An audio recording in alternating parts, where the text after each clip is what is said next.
Hello, welcome to the Vigilance Committee.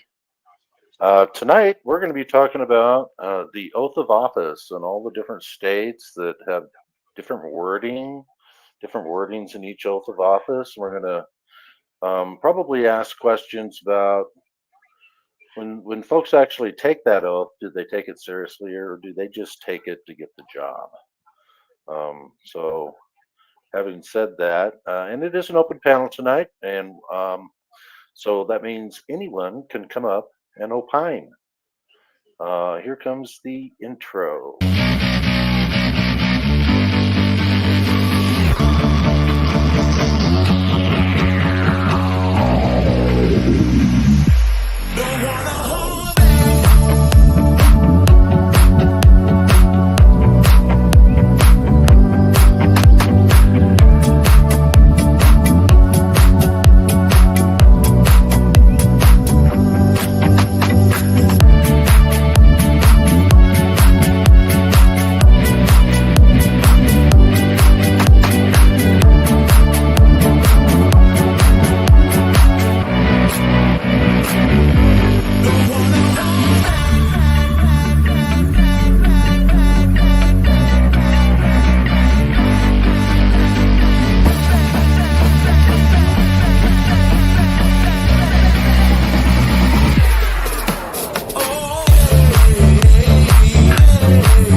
All right, before we get started, Nikki, do you have any housekeeping items you want to touch on?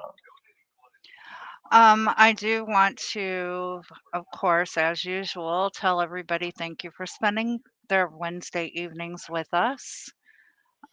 We are also on Rumble. I want to thank our mods for being here.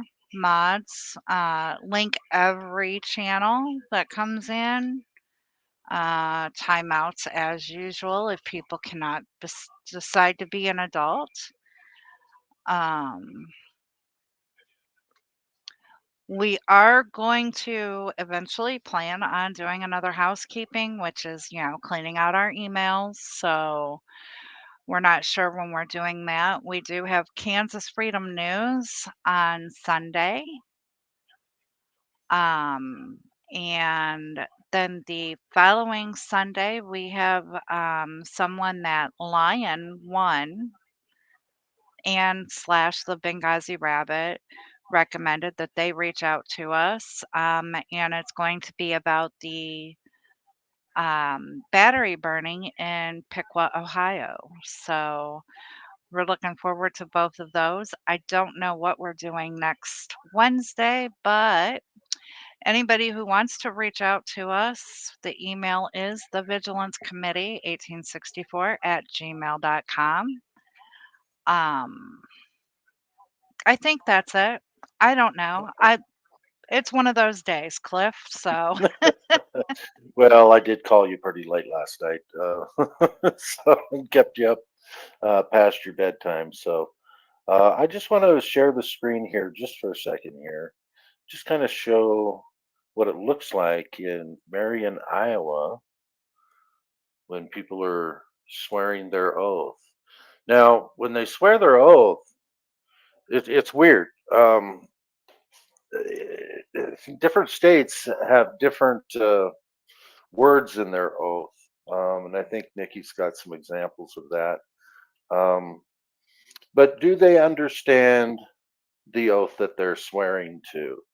And I think this video right here, that Flex Your Freedom, it's Flex Your Freedom's video, where they take the oath. This guy, the guy in the glasses on the left, not the one with his hand raised, but the one right next to him, is the brand new mayor of Marion, Iowa. So they're all getting ready to swear the oath. And then when Flex Your Freedoms goes up to speak, he talks about the Constitution. And uh, and you'll see you kind of get an idea. Do they even understand the oath that they just swore to minutes ago? So I want to go ahead and play that while we're waiting for people to come up on the panel. And then in the chat, if you want to ask us, what does the oath look like for my state, just let Nikki know. And I think she's going to pull up some anyway, but we kind of get an idea of how every state is a little bit different in their wordings and how they do it. But let's go ahead and start on this, and then we'll see Flex Your Freedom speech again. To the best of my ability, discharge all the duties of the office of council member in the city of Marion, Iowa, as now or hereafter required by law. Congratulations.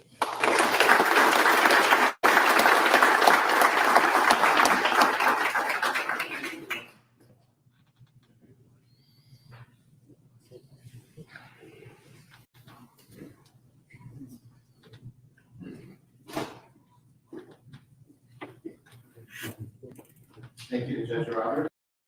So that was just all of them did it. They swore an oath to the Constitution, and then to their, town and their state. And doesn't really tell the whole story of the oath there because we didn't see it all. But pretty sure every state swears an oath to the Constitution of the United States as well as their own state. And then they swear that they'll do a good job in the office that they're taking, right? So, but I just don't think that they understand what the oath really is. So let's go up here to where Flex Your Freedoms comes up to the podium. Did I go past it? No.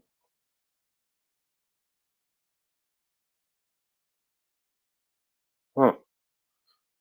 Where is it?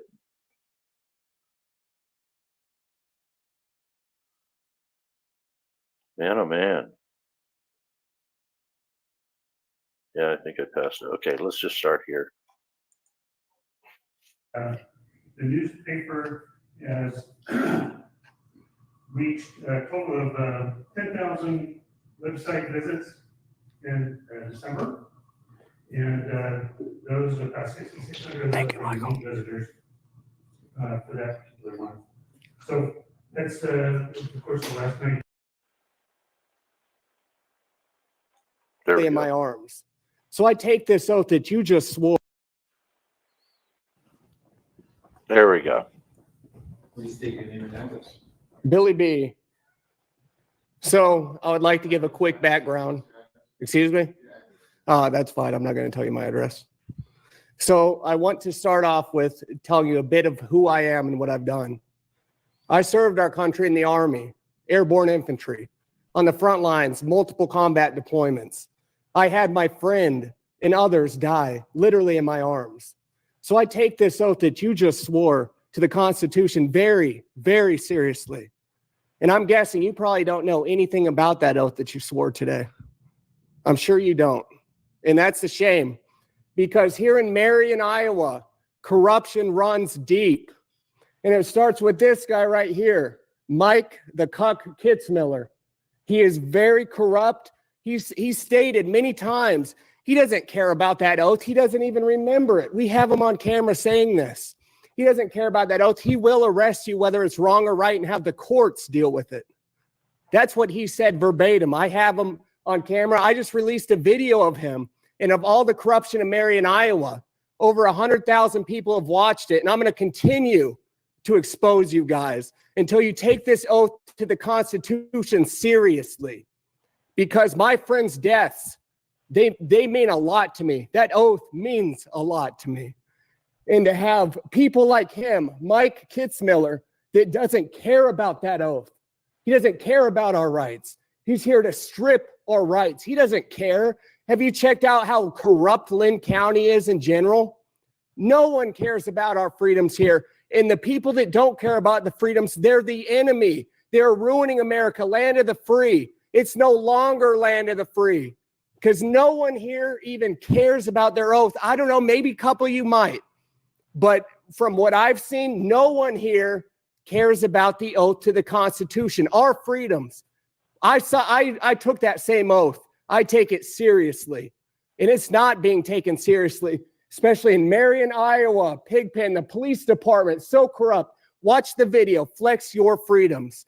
Over 100,000 views, and I'll keep throwing them out there. We get 100,000 views, no problem. And it exposes the corruption in Marion. Check it out, Flex Your Freedoms, because you will see true corruption. And if you want the problem fixed, honor that oath and kick him out because he is a traitor. He's the enemy here. Look at him squirming, knows it's true. And I'm not gonna just have this keep happening every time. And I know you swore that oath, and I'm guessing it's freedom of speech. Learn it. Obviously, you swore that oath just minutes ago, and you don't know jack about that oath. You're the problem too. Wake up, city council members. Wake up. He's not good. He's not good. He's evil. This guy's evil. This guy's shaking his head. No, you guys are corrupt. What's the Fourth Amendment? Do any of you even know? Yeah, that's what I thought, of course. It would have been if one of you just said it, But I know, does anybody know the freedoms that we have here? It's a shame. It's a joke. It is disgusting. Do better. Do better. Learn your oath. You just swore it. Learn what you swore to. Okay, well, I'm gonna end with this. You guys are all stupid nerds. Learn the Constitution. And I see you over there. I see you, Sarah Mincer. I know you're involved with corruption as well. Don't do the eye tilt at me. I know I have things on you. I have things on all you guys. Just wait. You guys are going to continue to be exposed. Honor your oath because I take that seriously. So do my dead friends. Shame on you, especially you, Mike. Shame on you. That's a coward sitting right there. Comments? And there you have it. That brand new mayor says you can't disparage anybody on here. He doesn't understand public comments, freedom of speech. You can disparage anybody you want. That's why they're public comments, and you can say whatever you want. And that, what is it? 3 minutes in some places, 5 minutes in others. All right, Nikki. Why don't you, do you have the state of Texas pulled up, their oath? Because I thought that was pretty interesting when we talked last night.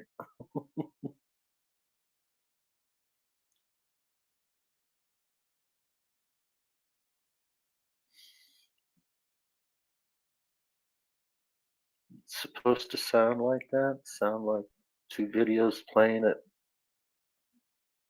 Was there two videos playing, Stephanie? Oh, you've been going back and forth on Rumble, so that could be why. Shoot, here I am talking, and I've got my Oh, you were on mute? mic muted. I was muted the entire time. I said, yeah, give me just a second. Let me respond to that Rumble comment. Oh, And then, wow. yeah, I didn't hear a thing.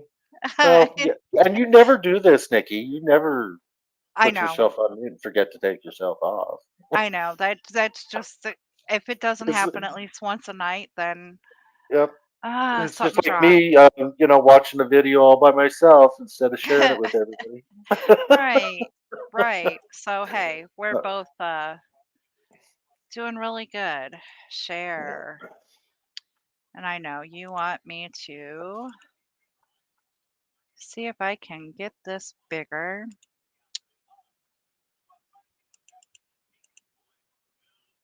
You could even take us off there if you need to. I will, just a minute. I got to take it down a little bit.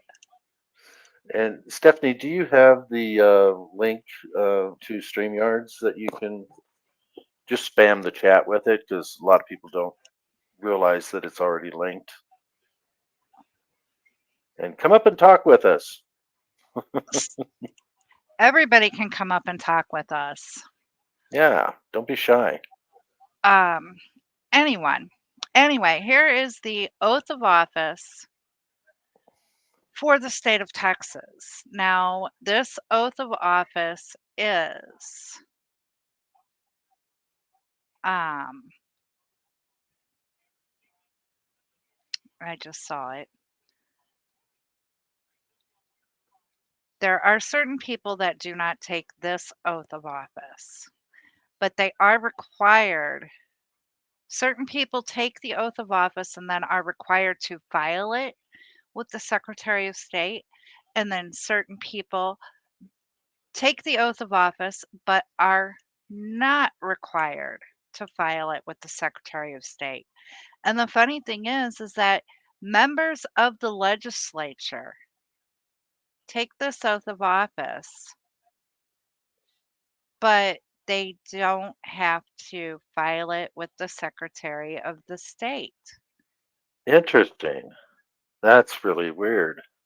It is Why wouldn't they though? Anyway, why wouldn't you file it? Are they ashamed that they took sworn oath to the office, or well, that doesn't because make any it sense? is when they're elected to a regular term, they administer it in the chambers of the legislature, and it is recorded in the appropriate legislative journal.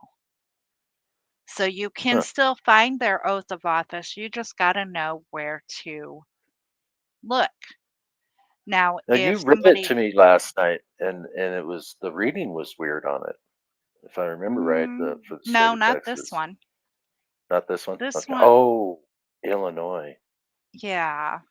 Yeah, that The one's oath of really weird. office for the state of Texas is I, blah, blah, blah, do solemnly swear. And for those who cannot swear or will not swear, you can affirm that I will faithfully execute the duties of the office of whatever office you're elected to or appointed to of the state of Texas and will, to the best of my ability, preserve, protect, and defend the Constitution and laws of the United States and of this state, so help me God.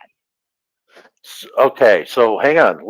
Keep that up there for a second because, um, and laws. Why do you suppose they put that in there? The Constitution of the United States and laws of the state. N- I think I've got an idea of why they do that, and it's because sometimes the state laws contradict the Constitution. So where does their allegiance really lie? I mean, it's it's weird. And if anybody disagrees with me on that, let me know. Or if you know of a state that has certain laws that are, you know, that are blatantly against the Constitution of the United States, come up on the panel and let everybody know about them. Because I think it's important that people understand that when people swear an oath to the Constitution of the United States, that it is the supreme law of the land over the states and over whatever county or city that they're in.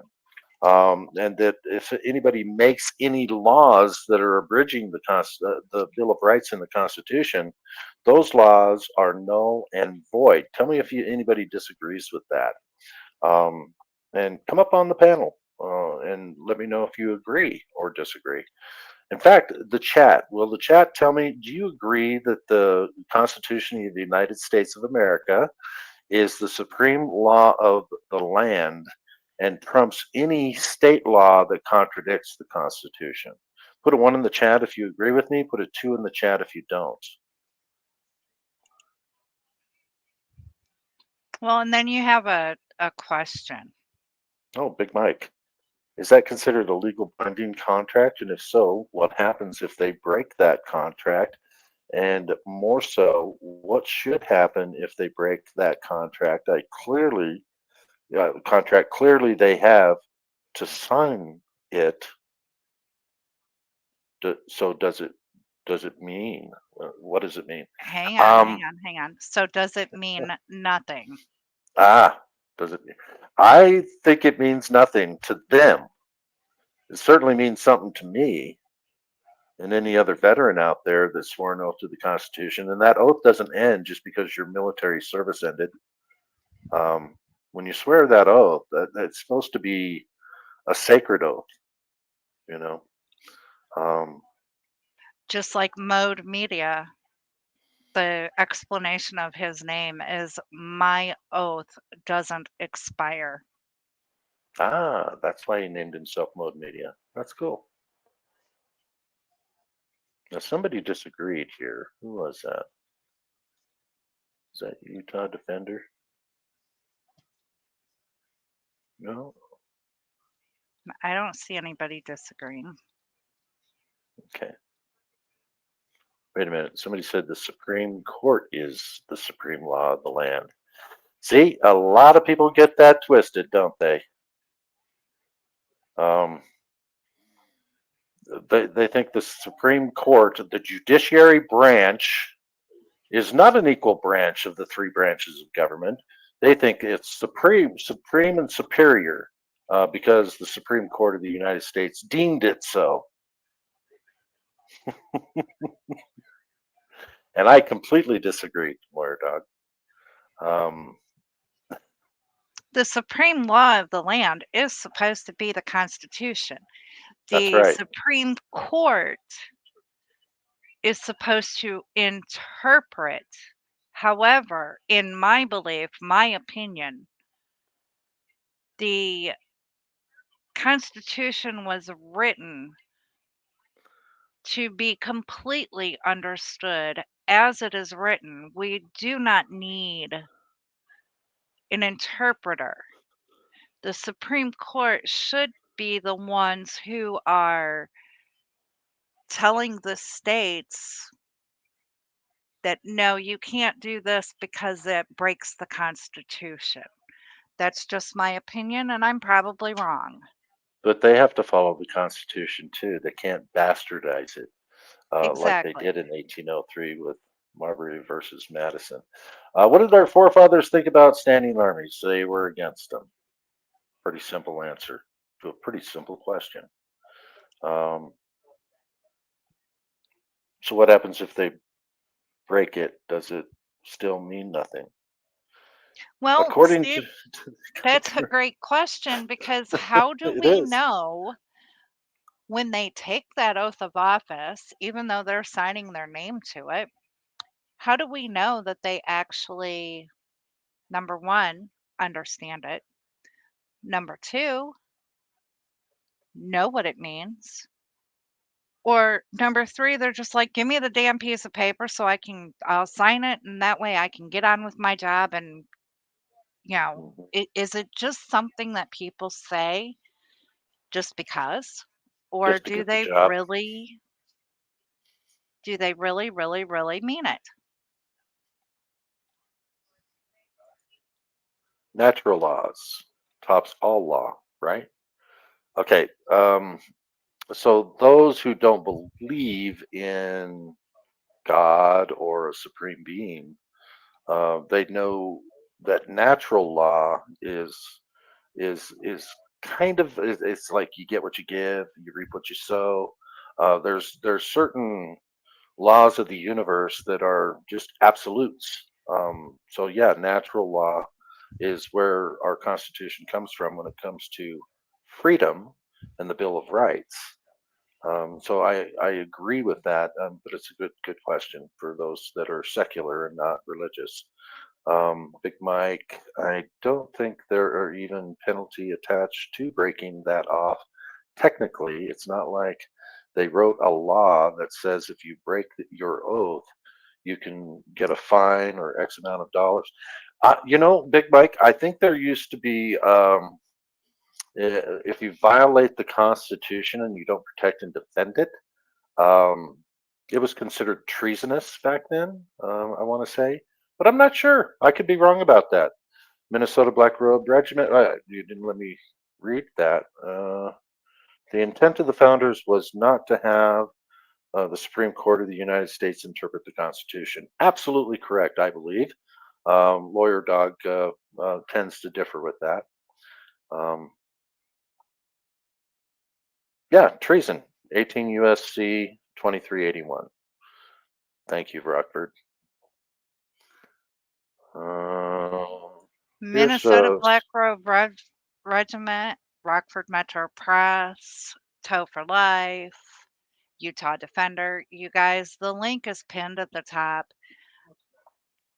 Come up here and correct me, please. or correct me, or let's have a conversation about all of this, because I think it's an important topic. People should know and understand that when they take an oath of office, it's a much more serious thing than I think people realize. Now, the U.S. Constitution is shit paper at the state and local governments. In other words, they believe it's shit paper. Is kind of what Utah Defender is saying, I believe. State and local governments don't really take the United States Constitution very seriously, and they prove it every day in the courts.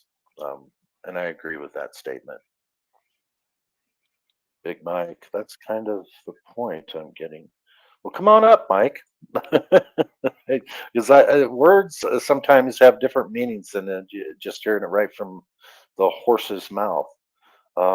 That's kind of the point I'm getting at. If they're breaking the oath, that is treasonous behavior. I believe it is. Yeah.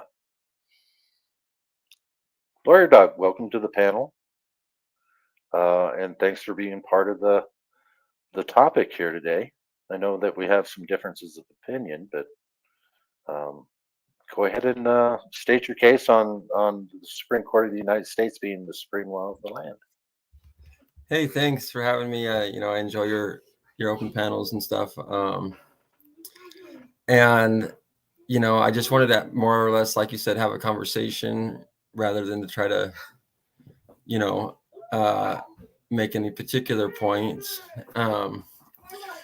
But one of them, as far as this conversation goes, is it's not that I'm in favor of the Supreme Court. And that's the other thing I wanted to dive into is the Constitution in itself, which we should touch on real quick here, is that we have a lot of people who support the Constitution, you know, and are supporting the oath of the Constitution and everything.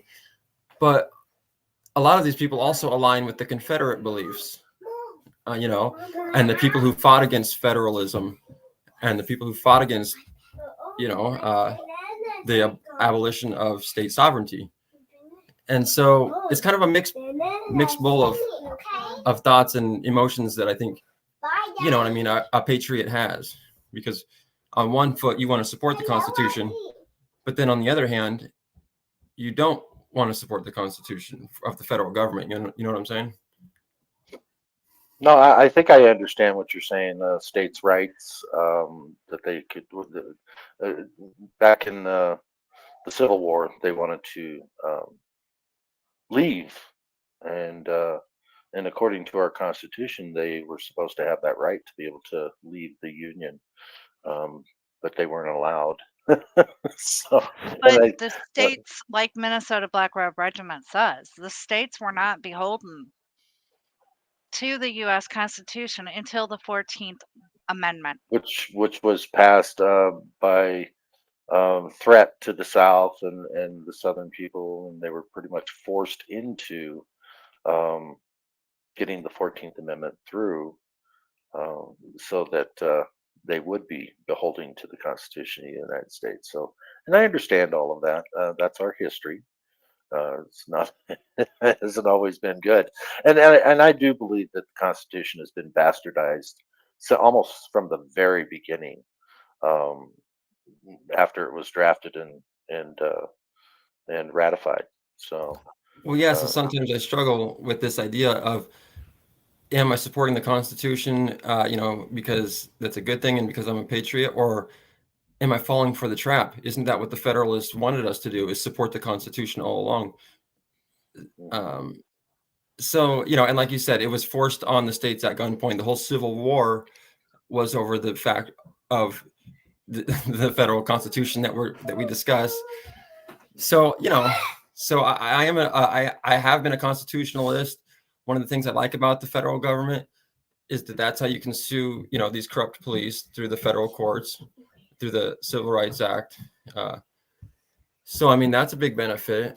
But as far as the Constitution being the supreme law of the land, and I agree that it's technically legally supposed to be, But again, as I try to mention, is it's technically in reality not, as you know, because if it was, then we would all have the right to bear arms and all these other, Bill of Rights. But then I want to touch on one more thing that you guys were talking about, which was rights, and the fact that there are no legally recognized unalienable rights. So even though the Declaration of Independence, for example, talks about unalienable rights and free and independent states, which we won't get into because we're not free and independent states anymore. But these unalienable rights don't exist in reality in the legal world. There's no right to life that's unalienable, for example, according to the courts. If you're convicted and sentenced to death, that's never been like appealed on an unalienable issue. There's these different layers of rights, but they call them like fundamental rights is the highest level of rights that the courts recognize. Like you have a fundamental right to marry, to have children, things like that. But ultimately, the courts have even decided that they can regulate fundamental rights. Like when they were regulating who could marry who, which I'm not for or against. I'm not, putting up my stance on that. I'm just saying that they can regulate fundamental rights and they can even put them in lower categories. And there's different categories like statutory rights.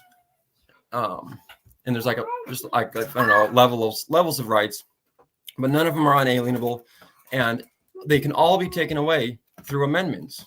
So if you're a big constitutional supporter, then you're also saying, well, we should have the right to just pass an amendment that says no one can bear arms. Well, And then- do you know how hard it is to put in a new amendment? I mean, what does it take to put in a new amendment to the Constitution? Well, we kind of touched on this last time we spoke a little bit, which is that even prohibition, which banned alcohol, instead of, doing that at the state level, they actually passed an amendment to the Constitution to ban alcohol. Well, if they can do that, then Well, who then passed we it? have Who rights. passed it? Who passed it? Well, I guess the certain number of states must have ratified it. It has to be 3/4 of the states, right? Correct me if I'm wrong. I think I'm right on that. I thought it was 3/4 of the Congress. No, it's 3/4 of the state legislatures have to agree to have it ratified and become part of the Constitution. And it's supposed to be a really hard thing to do, and that's why they made it so hard. Is because if you're going to change that Constitution and amend it, it has to be pretty much a widespread belief that everybody wants that change. That's why they call it a living, breathing document. It can be changed, but it's supposed to be really hard to do. You don't want to just do it on a whim, because if you just had Congress doing it and the president signing it, but that's a little more whimsical Actually- because they're all elected officials. That there's more to the states ratifying something in the Constitution because Well, then they actually, all you have bring to up a good abide by point. it.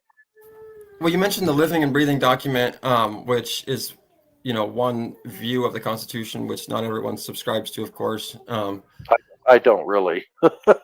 Yeah, and so what you're actually, but it's actually referring to how the judicial system can interpret, like we were talking about, the Supreme Court can create amendments. Well, I wonder why they swear an oath to the Constitution, and then they basically go against the Constitution in a lot of their rulings. All these judges swear an oath to the Constitution, but then they don't follow it. Isn't that treasonous? Yeah, well, I think it's interesting, but also that a lot of us, I think, even like I had time, like I had to go back and remember that the Constitution isn't really there to protect our rights. It's to establish federal powers, and that's kind of the problem. Is, And I completely disagree. I believe that the Constitution was put in place to put limits on our government taking our freedoms away. That's why they had the Bill of Rights to start with. It was to limit the powers of our government. well, now let's discuss that for a second, because we know that the Bill of Rights was, of course, the first 10 amendments to the Constitution, which means it was actually written and drafted, ratified without the Bill of Rights initially. And there was Yes. most people know there was that a large debate as to whether or not we should even have the Bill of Rights.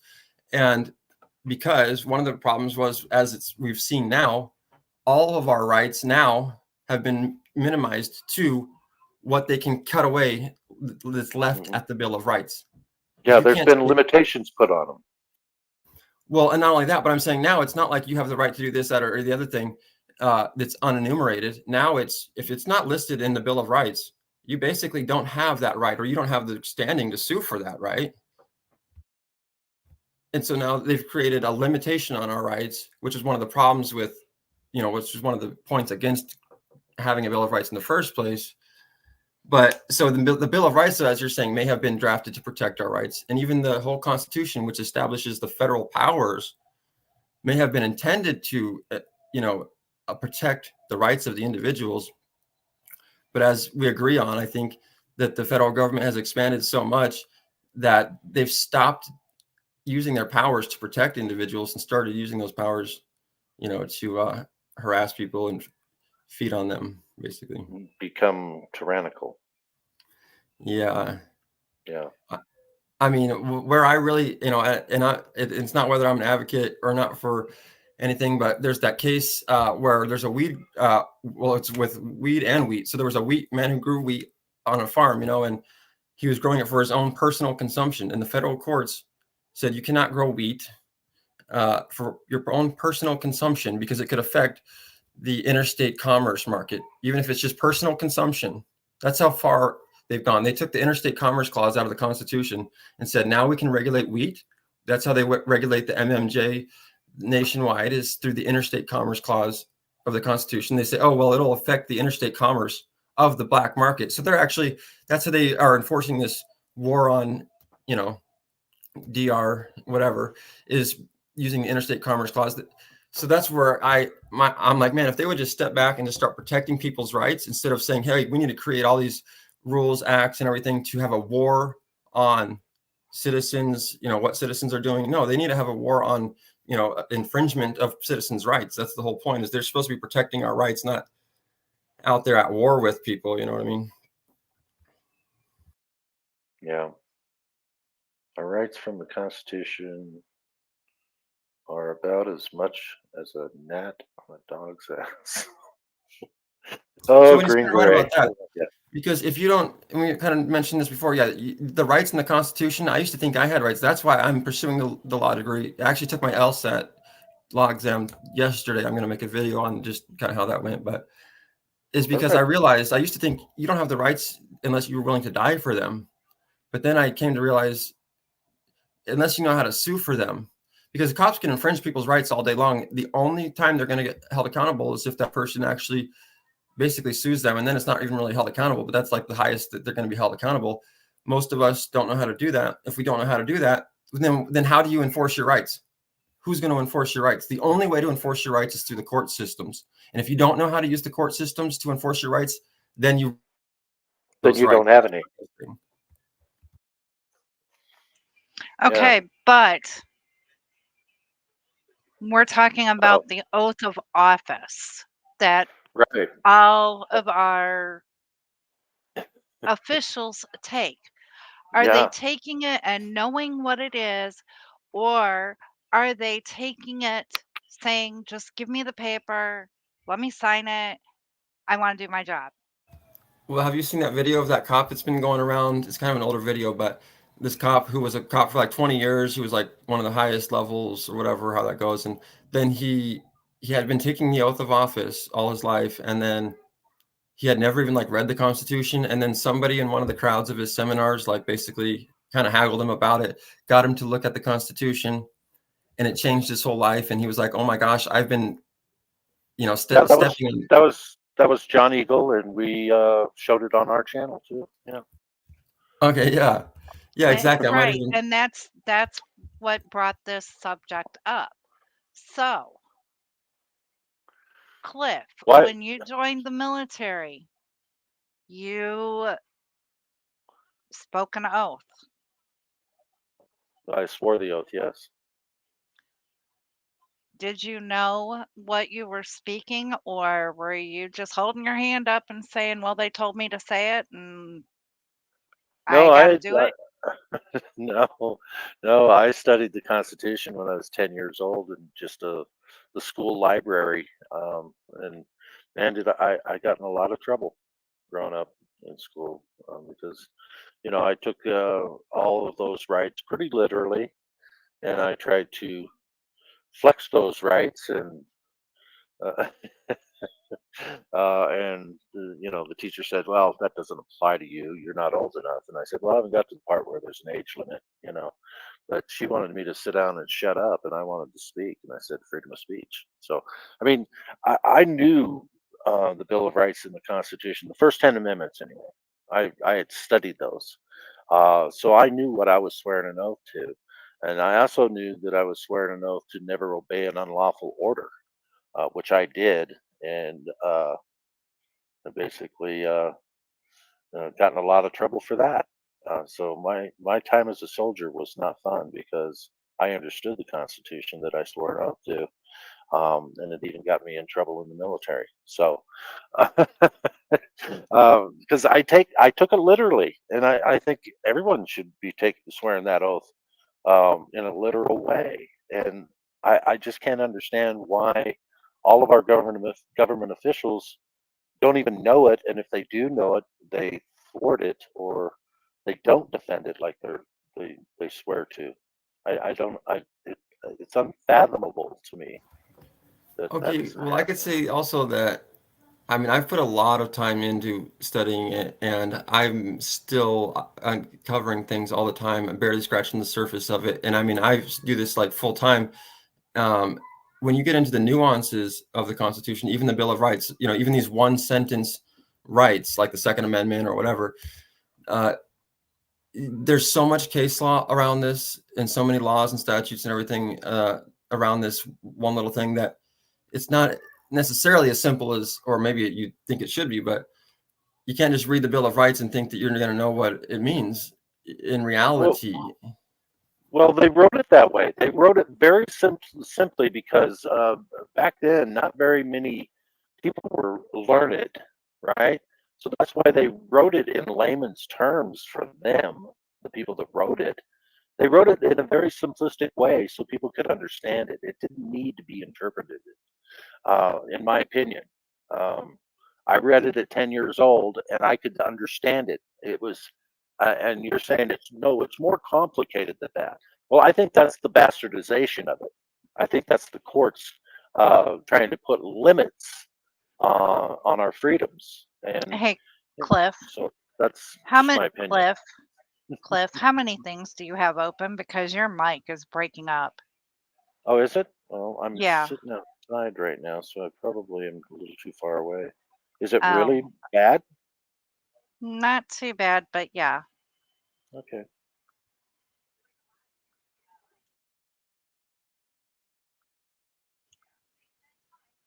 Oh, but yeah, so you're saying it's simple to read, simple to understand. Um, and it just makes me wonder because I used to kind of think that too, but the more I looked into it, the more I'm like, man, this is way more complex than I ever even realized because uh That's the like problem with look, law school. well, the more you learn about it, the more you actually learn. Like they don't really teach a lot in there, but I try to dive into it and dig into it more. And the more I learn, it's like the more I realize that I don't know, and the more it opens up more questions, the more that are answered. And it's like think even a simple example that everyone knows about is like time, place, and manner restrictions, for example. Like, See, and I don't think those should even exist. okay, but you can't go into a courtroom and interrupt a court proceeding by yelling curse words at the jurors or something. There's got to be some, and I'm not saying this I'm not like siding with them, but I'm saying, right, can we all agree there's got to be some? Was my perfect example of some restrictions on. There's no, there should not be any restrictions. Time, place, and manner should not exist. What should exist is common sense, decorum, and etiquette. You're going into a courtroom, that there is behavior that is acceptable in the courtroom. You So in also other know words, what social behavior is norms. not acceptable. So it should be on you to be Yeah, able but to. not everybody behaves, Nikki. That's the point he's making, and that's the reason why they're coming up with Well, time actually, waste. in the First Amendment is specifically there to protect people who don't behave. We're supposed to be going against the grain with the First Amendment and going against the Exactly. social norms. Yeah. So that's not even the best example. That's actually contradicting every example. But yeah, I'm not trying to tear it down. I'm just saying that, yeah, if you're out in a public setting and you want to go against the grain and tell everyone why they should do it a different way, then that's great. But if you're using, like obscene sexual language or whatever, or vulgar, I don't know, language around, children in the park excessively or something like that. I mean, I don't know. I feel like I can kind of understand how, and this is where we get to the social contract and where we have to, I feel like I realize that if I look even at this community of people, we don't all agree. In fact, most of us, we can get into how nobody agrees on everything, but it's like, if you really look at it, I don't think any of us, even if we had a revolution today and we all sat down and said, let's start our government from scratch, we wouldn't know how to do it any better. And I guess I lost my train of thought where I was going with that. Oh, is that at some point we all compromise? At some point we all compromise and say, all right, maybe I can't stand in the middle of the street and yell 9/11 was an inside job all night long because my neighbors are sleeping, but I can go out at the park and protest during the day, with signs and my megaphone. So we compromise.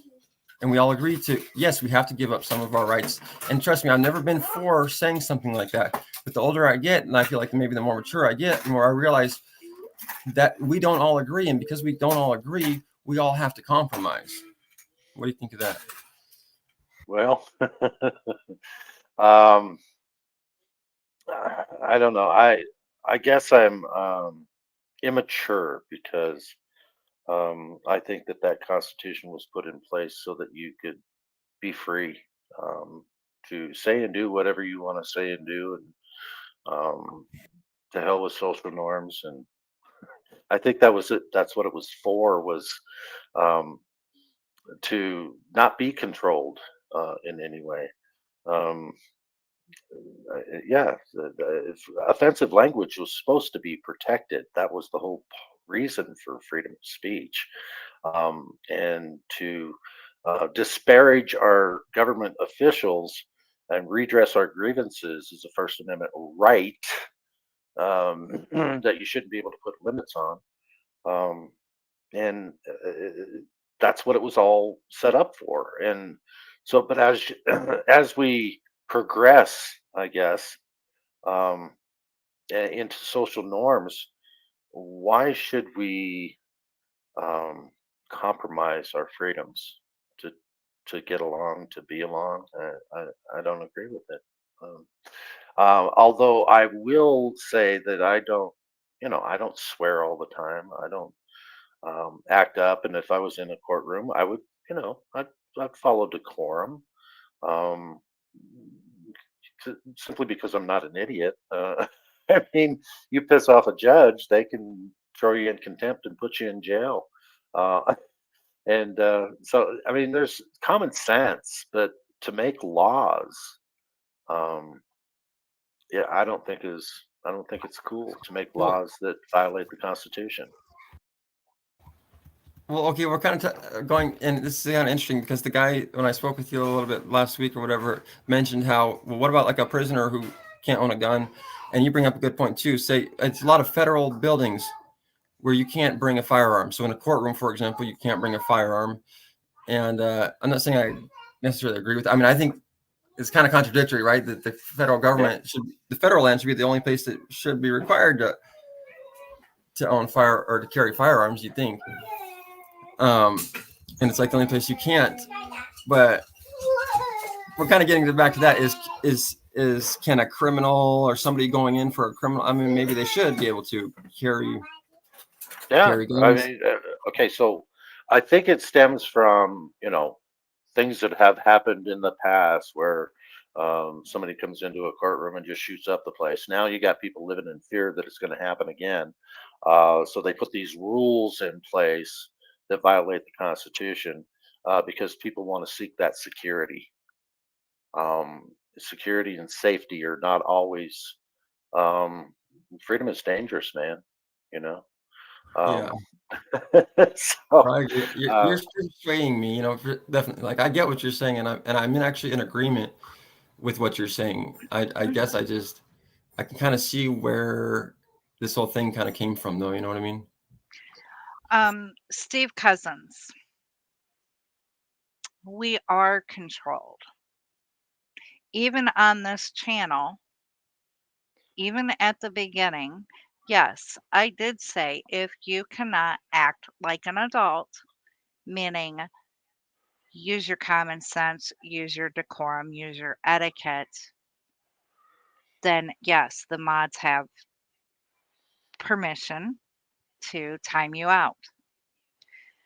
The whole thing is that the Constitution, the Bill of Rights do give us rights, but we as people need to use our common sense.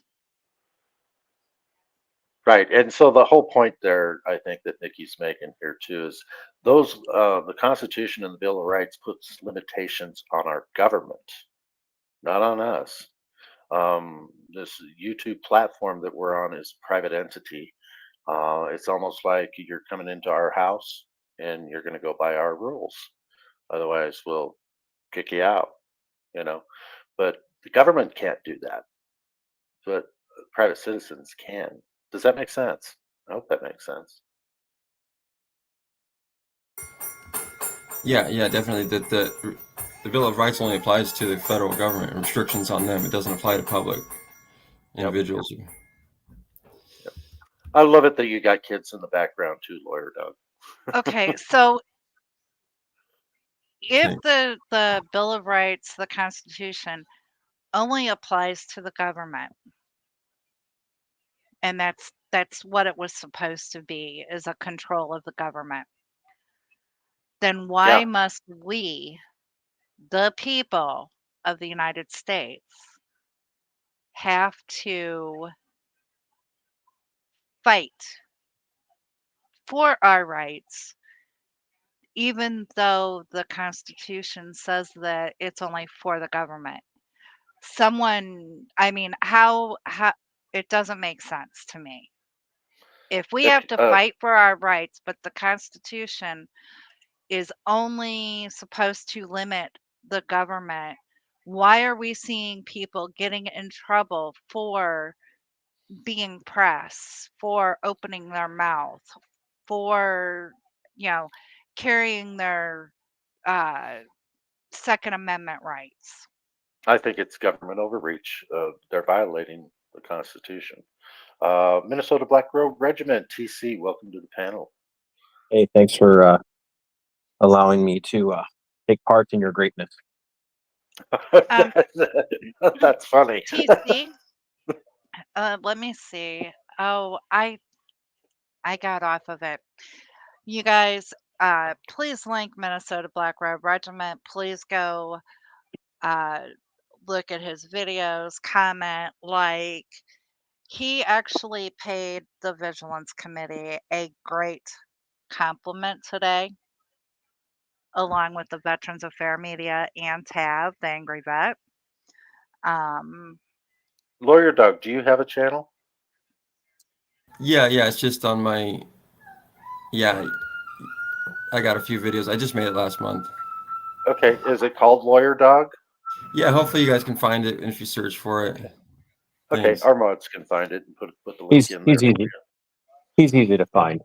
You just see that big mean dog face. Yeah. Thanks. But I myself do want to thank you. I'm very humbled by your words, TC, today.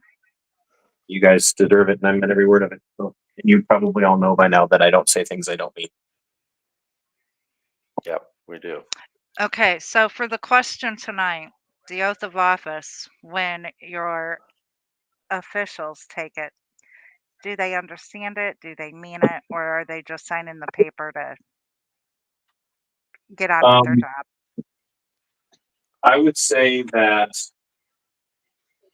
statistically speaking, or percentage wise, about 97 to 98% of people in the public sector who swear an oath to the Constitution have no idea what they're swearing and what it means. And I agree. that's one of the things that I am working on. One, I between working a full-time job and being a full-time grandpa and still a full-time dad, and that your kids, anybody who has kids knows, your kids never stop being your kids. Welcome to that club, lawyer dog. Um, the the reality the reality is that uh, one of my pet projects is pending legislation that's very constitutionally minded, and that legislation would be to bring reform to the public sector, but especially to law enforcement, by requiring constitutional training as continuing education for every person in the law enforcement career field, from the most lowly town constable, and I don't mean lowly in a insulting way, but all the way up to anybody in even if we could, we disband all federal law enforcement. It should not exist.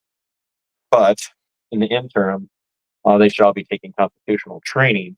And I don't mean from a constitutional uh, lawyer. I mean from an actual constitutional scholar, someone So who has. do you think a federal police force is almost like a standing military? Well, the standing military in the United States right now is all of the law enforcement world. So the, the law enforcement's already federalized, and most people don't understand that. Yeah. Uh, every single agency in the United States takes money from the federal government, and because of that, well, Cliff, you said this yourself about certain laws, like seatbelt laws and speed limit laws and stuff. A lot of those are passed under duress. Like, if you don't pass this willingly, then we're going to take your highway money. If Yep. you don't, do this, then we're going to take away your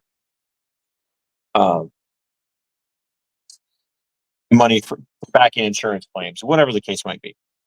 So with that money being on the table, and every one of those agencies that are out there serving in that law enforcement capacity taking money, they're all federalized already. And that gets exacerbated by the reality that under two things, the continuation of power and the continuation of operations, which are where FEMA comes from, the federal government has given to itself the right, by the consent of the federal state, has given itself the right or the authority to seize power at any level of any of the other levels of the state, whether it be the state, the county state, or the city state. And they can walk in and just take over your law enforcement agencies.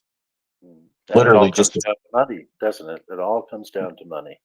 and they all agree to that because of the continuation of powers and the continuation of continuity of powers and continuity of operation. And there again, they do it for the money. And that's a very dangerous precedence, which has gone hand in hand with the militarization of law enforcement. And then the kids that we raise, a lot of them, not all, but a lot of them are propagandized in government centers of indoctrination that you all call public schools. Yep. And they don't teach this. I mean, you talk to kids today, ask them about their civics classes. Ask them if they even take a civics class or are given a civics class. I can answer that one. Well, I knew you could. Because I can guarantee you that in usually 4th or 5th grade, your Constitution, instead of it being a whole class like it used to be, is now one page in the textbook. in American Uh-huh. history. It's not even, it's not discussed. It's It's not so taught. wow. Yeah. And I contend that it's been slowly not being taught in detail for decades. Solely And not that's taught in why you detail. got, That may be that's the why you most got so many interesting. people. Yeah. That's That's the why most you've got so interesting many. thing you've ever said. Yeah, and that's why there's so many people out there that think, your freedoms have limitations. That's they were taught in public schools because there's not supposed to be any limitations to your freedom. I mean, it's silly. That's why the Constitution, the first 10 amendments, are written so simply, and yet people are trained that they have limitations on those though. You can't Let's you can't do certain things. It doesn't say it in the let, Constitution.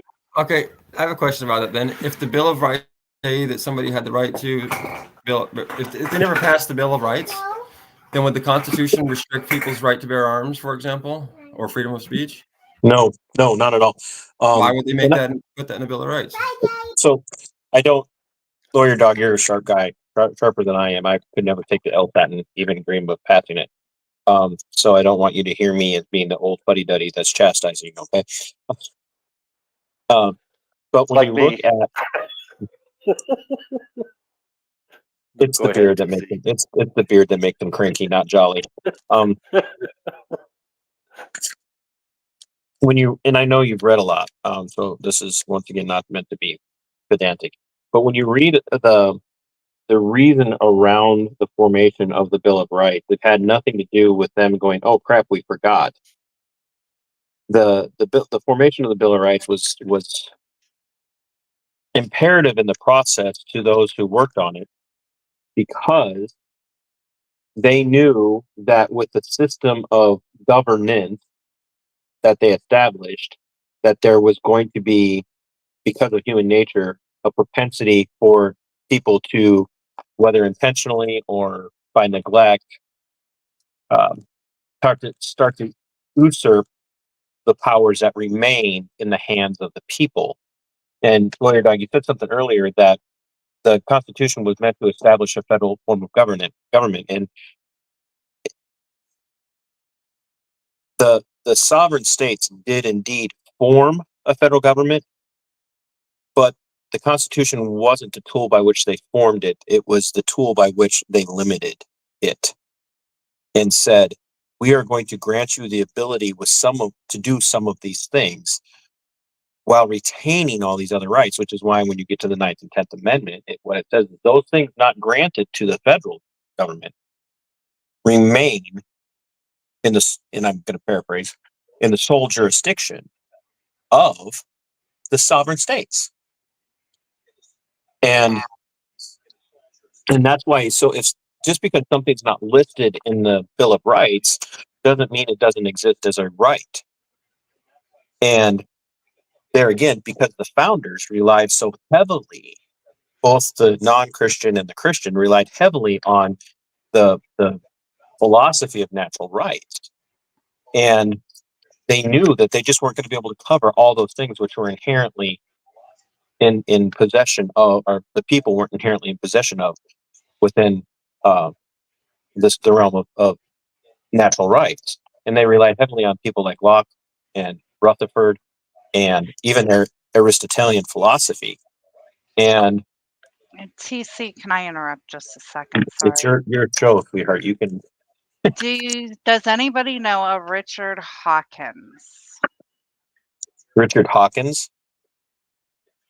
Is Okay. he showing his face? Turn your camera on, Richard. He is. You can. Okay. Yeah. Do And then you, just if you want to turn it off, we'll bring you up. yeah, you can turn your camera off. All right. Give me just a second here and I'll bring you up.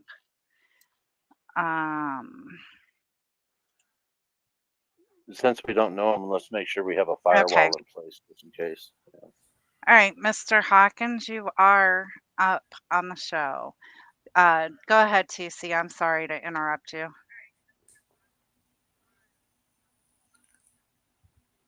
Yo, Hawkins, you there? I'm here. Well, looks like the other guy was taking a break. What are you up to? Well, I was just interested in your conversation as an outsider. Where are Um, you from? I'm from Northern Ireland. Okay. So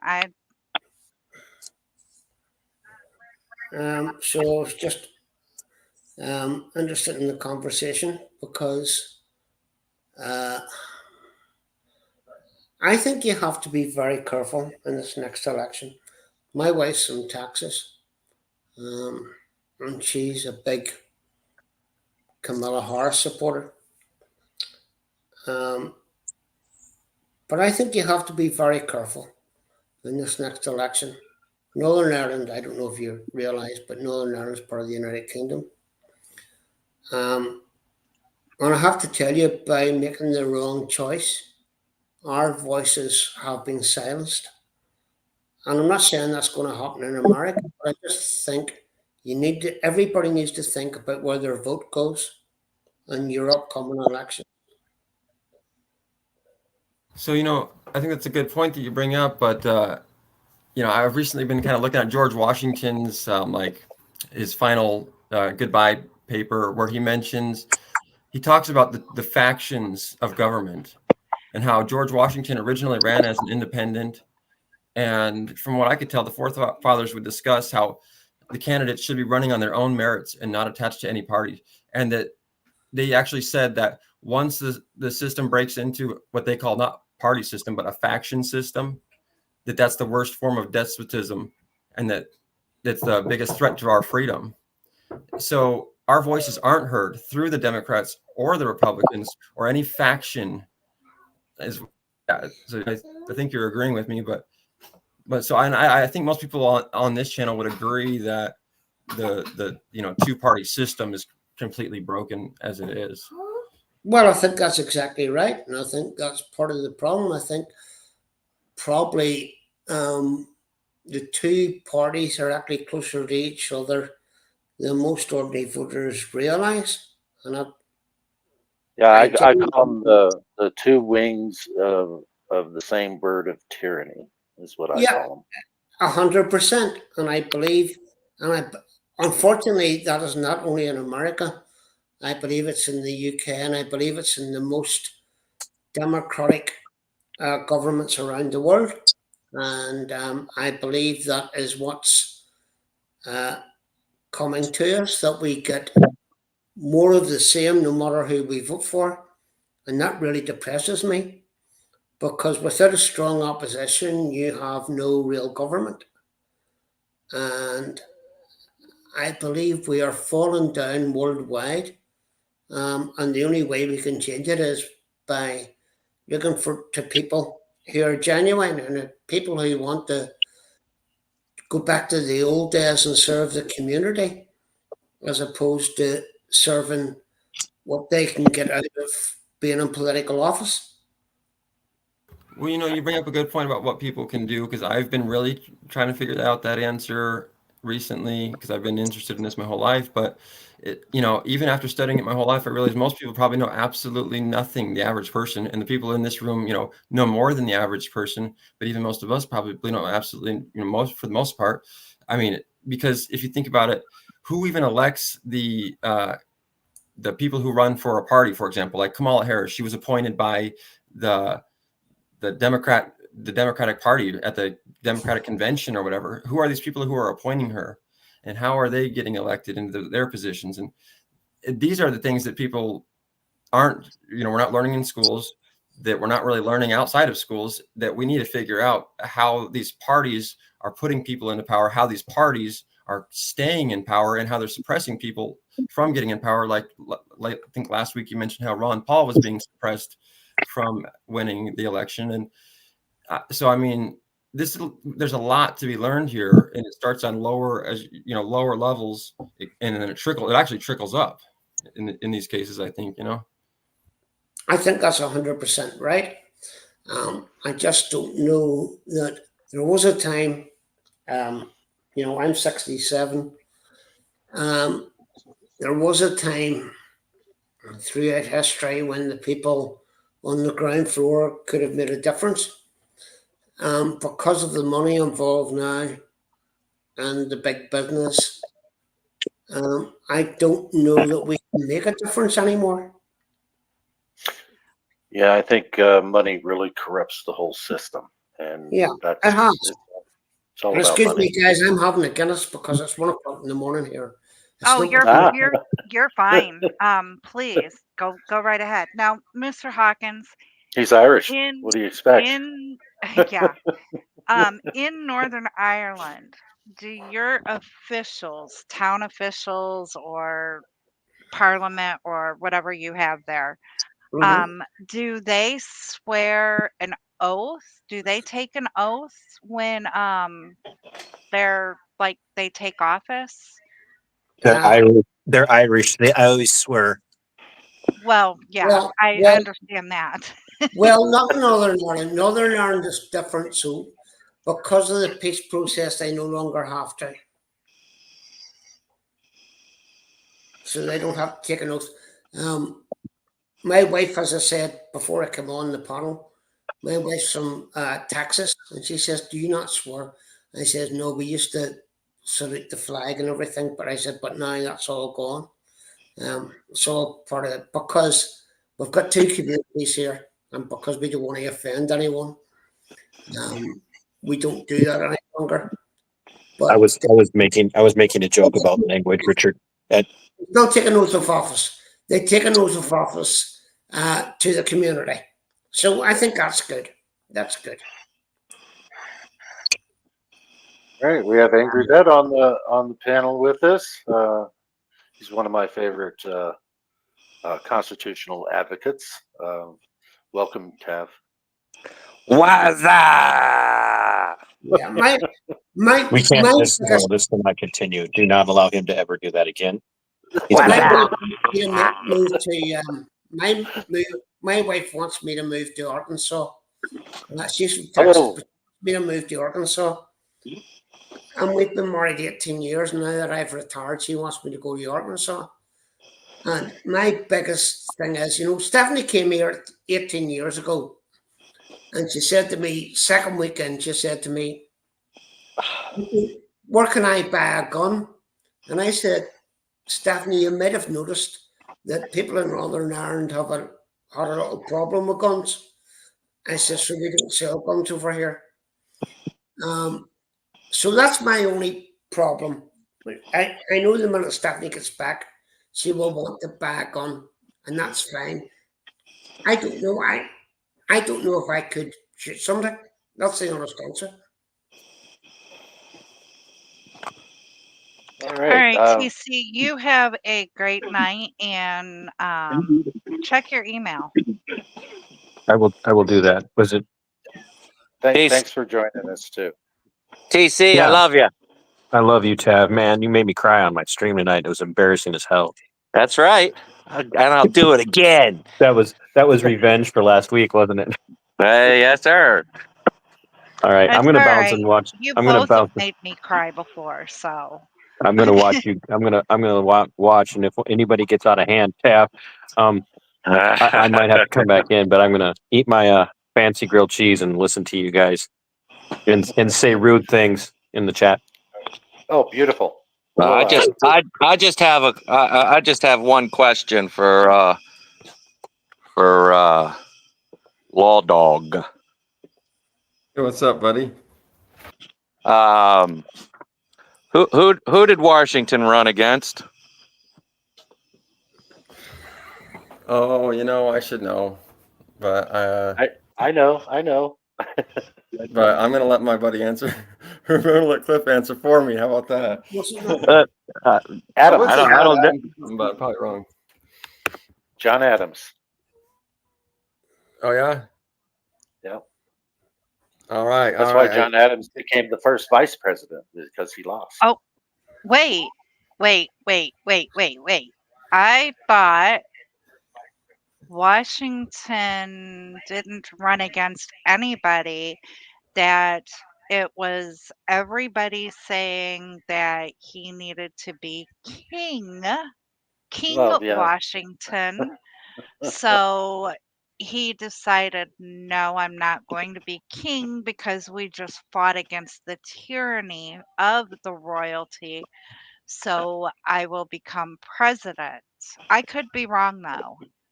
He was voted in. He was voted in. though. Nikki gets an A. He didn't run against anybody, and Congress There was- Congress put his ass in there, and There was an John election. Adams didn't come into the picture until later. Yeah. Congress voted, and Washington got the most votes. Right. I mean, Washington just came in and said, "Hey, look, I just won the war for you, motherfuckers. I'm your president. Have a nice fucking day." Yeah. That's, President, you know. Yeah. President Washington sounds better than King George, I suppose, even though it's the same thing, huh?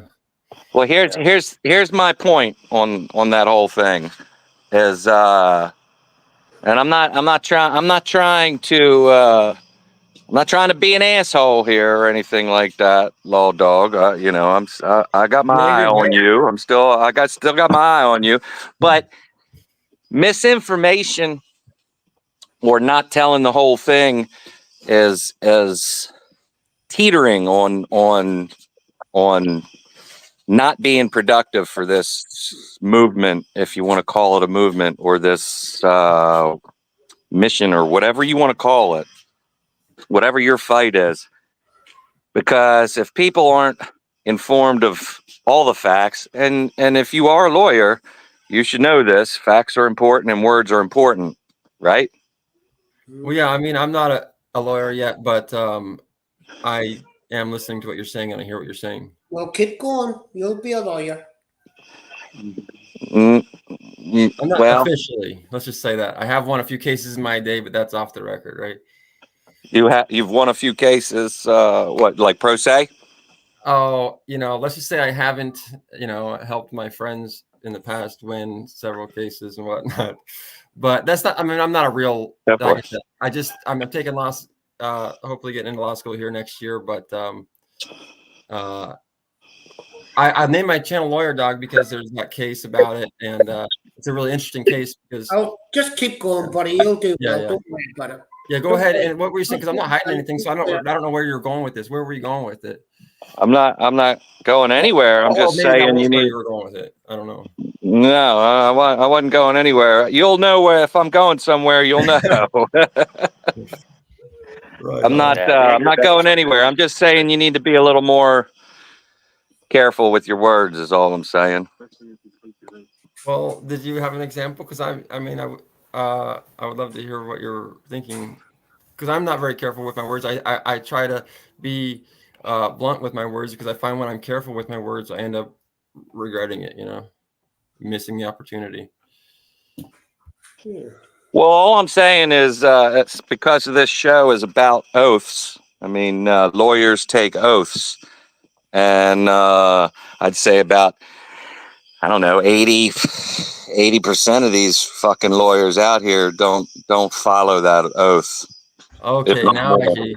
Trust me, I know. And that's exactly why I'm kind of pursuing this. And I'd say it's higher than 80%. Definitely. I'm looking at 99 percentile. I agree with that. Yeah. Yeah, that's most of our public officials. They swear the oath, but they don't abide by it. They don't defend Yeah, the they don't abide by Constitution. it. Very few of anywhere, I think, around the world. I think very few of any council or city officials abide by the oaths that they take. I don't even think they read the oath. I think they just read a piece of paper and they swear to it just to get into the office.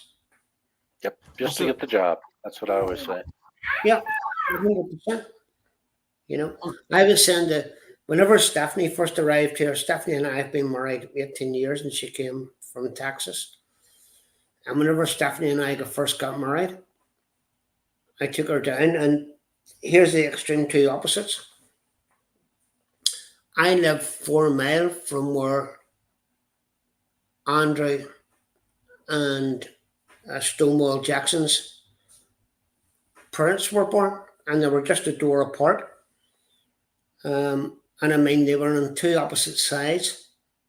But Andrew Jackson, obviously one of your presidents, and Stonewall, a great leader of the Republican Army. But they were actually, cousins. They were, they were born a door apart. And obviously they just done what they thought. Well, they probably done what they thought was right at that time.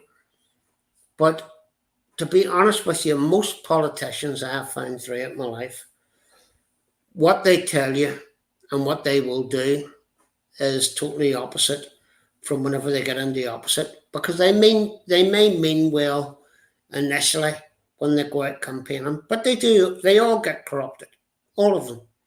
All politicians get corrupted.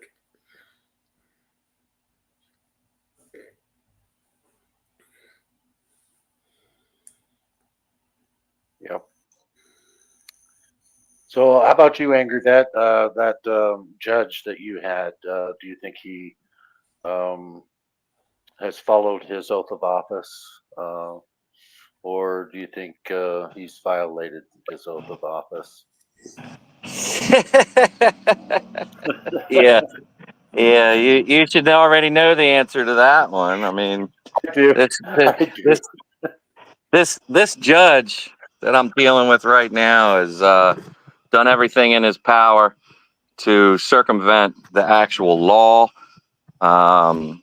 ignore things, And the purposely. Constitution. Oh, he doesn't even know the Maryland Constitution, let alone the regular Constitution. He doesn't even know his own Constitution. Wow. And he I'm not literally said on the record that he's not, in more words than one, that he's not versed in federal law. So, and you don't, you don't say that kind of shit on the fucking bench as a fucking judge, regardless of what kind of judge you are or where you are in the district circuit, whatever. Judges got to be judges after they were fucking lawyers, for fuck's sakes. And every lawyer should know how to fucking read a statute, right? Yep. And statutes are written pretty much the same way all across the board, whether it's federal or fucking state. They're all written the same way. Yeah. And they all have the fucking resources to even if one's not versed in federal procedures or whatever, they still have the means and capability to fucking do the research and read the fucking federal statute. And to know whether or not they're violating it. Right. Well, they know they're violating it, but they don't know how. They don't know how to. They know they're fucking violating it. They purposely read it differently, so they don't have to fucking pay attention to it. Yeah. Listen, guys, thanks for having me up. I'm just going to drop off and go to bed. But listen, thank you very much. I wish everyone all good health and everybody stay safe out there. Everybody here and everybody in the chat. I had a question. Absolutely. Thank you, Mr. Hawkins. Thank you, Mr. Hawkins, for joining us. Have a great night. Thank you. Good night. AVA, you have been summoned. Not only by Minnesota Black Robe Regiment, but by me. I'm really interested in your story, but I also would like to know your opinion on the question.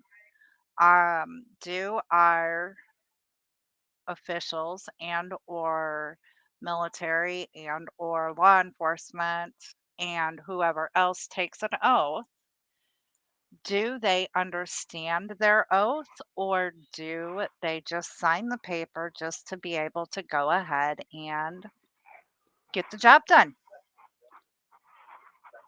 Yeah, that's where I was going earlier, but we always seem to get sidetracked. So AVA, get your ass in here right now. You're both your baby daddies are in here. The link is pinned at the top. I think it's easy to get sidetracked because the answer must be clearly, obviously, that they do not know what they're swearing their oath to. I think time and time again. I mean, like Cliff is a rare example of somebody who may have known, but I think that's rare. A I think large it is too. I don't majority know if would be a anybody else better. read it. Yeah, I don't think there was anybody in my class that read it, and I did.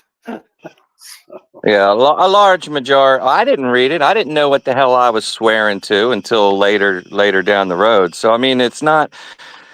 It's. Thank I you. Thank think. you. Thank you.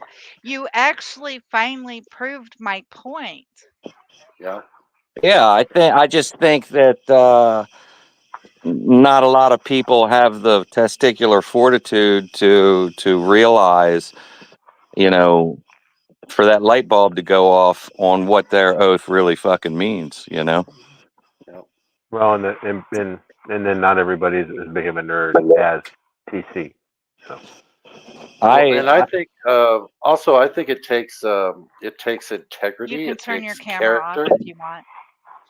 It takes oh yes, character. please turn your camera off. It takes character to honor that oath, because you're going against powers that don't want you following that oath in many cases, and because they're trying to thwart what you're trying to honor, and so it pulls. It pulls. That's the reason I've always been in trouble everywhere. School, military. I got in trouble in the military for not following an unlawful order that was unconstitutional, and I paid the price for it. So it's just it is what it is. It's hard to follow that oath because you're going against the powers that don't believe in the oath. Number one, or they're just corrupt and they don't want to honor their own oath. So anyway, we've got somebody new on the panel, a Veterans Affair Media. I just need to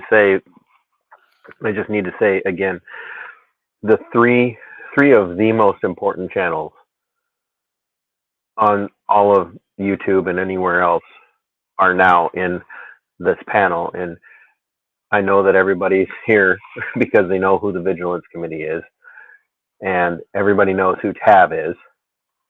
It's hard to not know who Tav is because he's obnoxious as hell, as much as I love him. And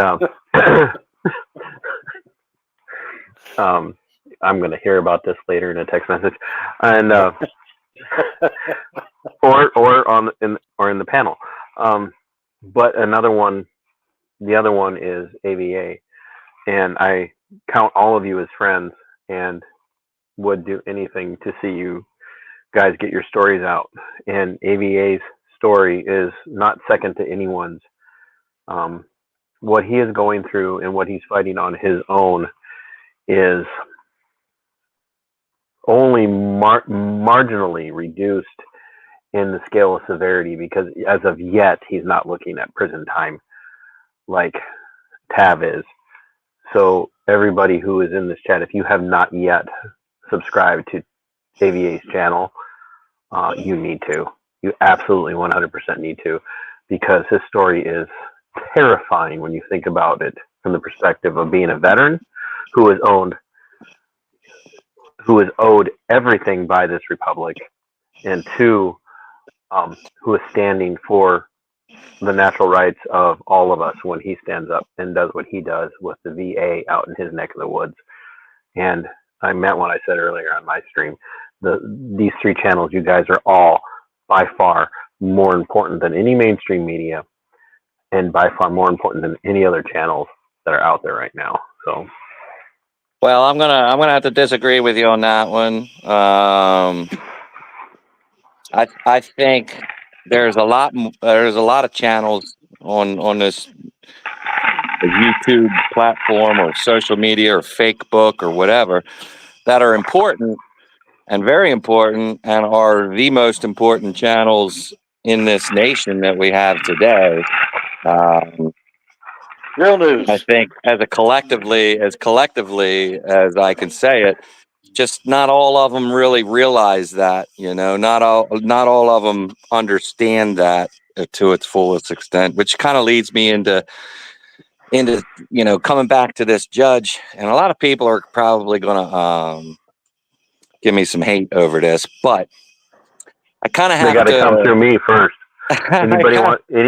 Anybody wants to come after Tav, you come through me, and I guarantee you ain't anybody tough enough to take me on. So in the same breath, I kind of need to defend him a little bit, because it's the same as any government official and or swearing an oath or whatever. It kind of goes down that same line. Is we all start out. I think every single person. I think every single person that gets involved in this stuff, this kind of stuff, starts out as a patriot that wants to do the right thing. They want to do the right thing. They want to make change, yada, yada, yada. But they get into this. Yeah, they get into this Munchausen's disease type attitude or whatever. And it's all learned behavior. And I believe, this judge that I'm dealing with, I think he definitely has an emotional investment in it, because he clearly thinks that, I'm the bad guy and that I'm doing shit that he doesn't fucking like. But the reality of it is he's just lost touch of what he really signed up for. He and is it his fault? Or is it the government's fault for making him who he is today? All right, Tab, I'm going to interrupt you again. We've got Gina is ruining or corrupt America. Does anyone know who he is? Corrupt America, you can turn off your camera if you want. Something from another channel. I didn't mean to display that. Oh, okay. Sorry. That's okay. Yeah, but anyway, yeah, I just wanted to see if I could listen in and maybe share some of my own content, if it's okay. Well, if you want your content to be shared, you can email us at the Vigilance Committee 1864@gmail.com, and we can schedule a Sunday to actually share your content. Today is an open panel, and we're just having a discussion. I want to hear what AVA. I want to hear what AVA thinks about his situation. Yeah, let's give AVA a chance to speak, and then Corrupt America, we'll let you go. The discussion is talking about the oath of office and the oath to the Constitution. Go ahead, AVA. I'm going to speak from personal experience on that. Is that I believe that a lot of the military, as well as the police force, take the oath blindly and just take the orders because they need a job. I did it. There you go. I didn't even know what I was doing. I didn't know what the oath to the Constitution was until I started viewing YouTube. I learned it through YouTube. Yeah, that's most. It's terrible because they just have us take the oath, and we don't. And there's no class on it. There's no, hey, this is what you're actually swearing to. Yep. So I don't like it. If they took the time to explain it, it'd be a different story. But as far as I don't know. I think that people shouldn't be able to change the words just to suit them in their different states. I think that the military definitely needs to train what they're trying to do, as far as us taking the oath. I don't know if that answers your question. It does, and I think there should actually be classes, detailed classes on the Constitution. Yeah, the PowerPoint is the death of sexual harassment, but they won't teach us what the Constitution is. Exactly. In defense, the problem with, especially in the Army, when they teach sexual harassment classes, they're actually teaching you how to be more successful at sexually harassing. So. Yeah, I remember all of that happening when I was in. Yeah. Cliff and and Nikki, if you guys get a chance, it would be really, really amazing. And I would consider it a favor to me personally, and I would owe you all pretty much anything you ask for. I would love to see you guys spotlight AVA. He deserves this. He deserves it. Well, TC, let me tell you something. I have been patiently waiting and impatiently looking at my email going, where is AVA's email for us to feature him? I'm stepping in as his baby daddy, and I'm giving you a verbal email right now and telling you make this happen, and I will do everything in my power to promote it, because this guy next to Tav, I'm in my feels tonight because we lost another person, so another 22, and AVA deserves the coverage. Sorry to hear This that. guy's been through this shit, you know, and Tav should not be going through what he's going through.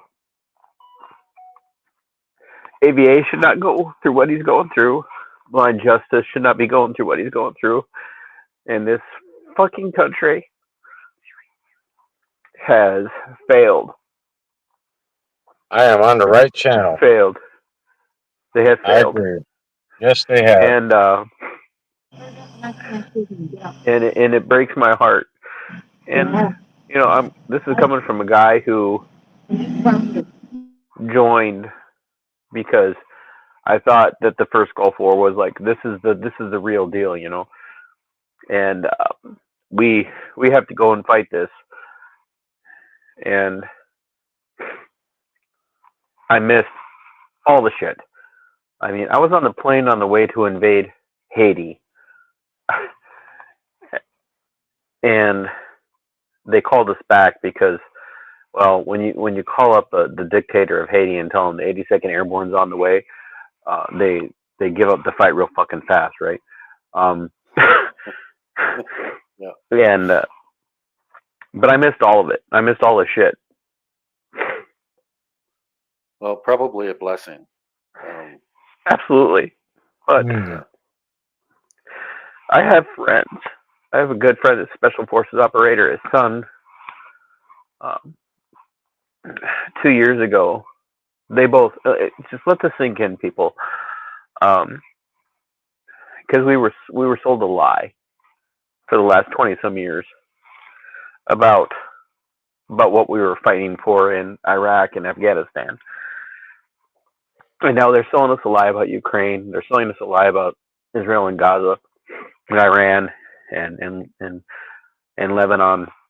And I have this friend, his name is Bob, and he was a Special Forces operator. He and I were at Bragg at about the same time. Didn't know each other. This is early 90s. His son joined the Army. They both served during the global war on terror. And Garrett was a Ranger. And he went in, deployed, came out with what every single person on this panel can understand is PTSD. And in December of 2022, he walked out and threw himself in front of a truck out in Virginia because the VA failed him. Yeah. That's something that the Angry Vet is really trying hard to make sure. And that, he that survived. this doesn't happen. Oh my Lord. But Yeah. he survived that, and he's back home here in Minnesota. And every time I think about Garrett's story, and the fact that he and his dad served in the same goddamn war, it's the first time in the history of the United States that men that were that far apart in age were able to serve in the same war. Yeah. And then we turn around and we send people off. We send people like Tav off. to defend the homeland. We send people like AVA off to go and kill people in another land, and we watch them get dragged through the mud. They swear that oath. Here, I'm keeping it. I'm keeping it on theme. They swear that oath, and we bring them home, and we I abandon have them, been through so many. and we forget them, and we get a Garrett who gets forgotten and abandoned and throws himself in front of a truck, and is only, I don't care what your religious perspective it is, but it's only by the grace of God, by the grace of the amorphous the flying spaghetti monster, whatever the hell it might be for you, that AVA and TAV and Skipper over at Veteran Nation, it's only through grace and patience that any of them haven't done what 22 or more a day are doing, and they stay in the fight. They stay in the fight. Well, we've got Tab looking at 40 fucking years. Is that what he fought for? Is that why he fought? So that he could come home and be made an enemy of the state? Because he dared to take his phone out and confront a doctor and say, "You said what now?" Does AVA deserve to be pushed off and relegated to the corners of a dark hall in a public building because his doctor has determined he's hostile for demanding that he get the treatment that he was promised? And that's why this is so important to me right now, is what you guys do, what TAV does, what AVA does. You guys, you're the real deal. You're the shit. And and there's so many other people who are watching right now. Like, you're all important, but these three that I'm mentioning right now, you guys are all near and dear to me, because everything that you do, everything that you talk about, whether you highlight, whether you show a video from California or from Maryland, or you show up in the middle of the Midwest to help a brother veteran out, TAV. You show up in a stream tonight and do what you did for me? Are you fucking kidding me? You guys are all under the gun, and like, you're out here, you still putting yourselves out there. You're putting yourselves out there because you care, and that's what this country is about, and that's what all this has been about. And I don't give a shit if you understood your oath when you got in, but you guys are representing what it means to understand your oath now. And that's far more important. Far more That's all important. we ask our public officials to do, is understand their oath and honor it. And that's. I'm sorry, like I said, I'm in my field. No, you're fine. You're fine. And the Veterans Affairs, if you will email us and let us know what Sunday at 1 o'clock Central you would be available to spend a couple of hours with us, so we can show your body of work and really get your story out there, we would definitely appreciate that. Would you be willing to do that for us? It would Yeah, have sure. to be any Sunday after the 13th of October. So, because I've got Yeah, the next no two problem. Sundays scheduled. I'll send you guys I'll send an email. We'll talk about it. We'll schedule it. Everything's good. Yeah, Perfect. I mean, now AVA, number one, I was being honest. I have been waiting for your email. Number two, I can also understand why you may have hesitated, because we are a brand new channel. And people out there who do not know us may not think that we're a safe channel to get your story out. No, I have no problems. It's not about you guys being a new channel or anything like that. I'm terrible at networking, and I'm not gonna lie. I don't even check my email until it tells me that your email is full. Wow. Okay. So I Yeah, let Might me apologize. have to. let me remind everybody Yeah. about about Tab veterans is the worst. with about veterans with fucking head issues and memory Yep. issues and shit like Yep. that. We Yep. have problems, and usually when you do want to do a story on a veteran, you should probably do everything that you can to collect all the videos that you want to talk about with them or whatever, or have all your questions ready for them and stuff like that, because you're going to have to kind of lead them into what they want to talk about. Yep. That's I mean, all I'm saying. and to I'm be not saying you're and doing wrong. and to be Avoid fair, things that you Tav don't had want Tav had head issues well before he was in the military. to. And Yeah, so if you email don't from check your Germany. email a lot, maybe we can. Does Tab have your phone number? Yes. Or TC. Okay. I have it. And so always ask permission. But I'm definitely willing to give up my phone number to both TC and Angry Vet already has it. And so if you contact Angry Vet, he will give you my phone number, and we can always talk or text on. I have an easier time talking because I have severe tremors.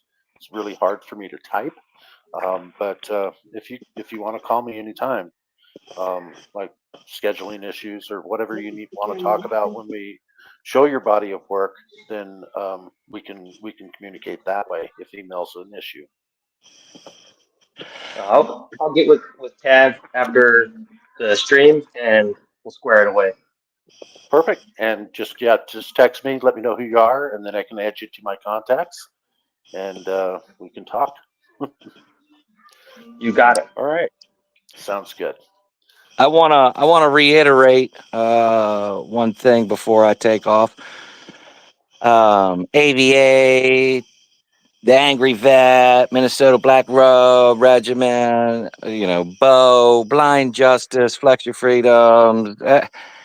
We aren't the only ones with horror stories out there, but we might be the only ones actually with the testicular fortitude to fight and try to get the word out. So as much as I appreciate TC saying, these are the most important channels, well, they're just channels.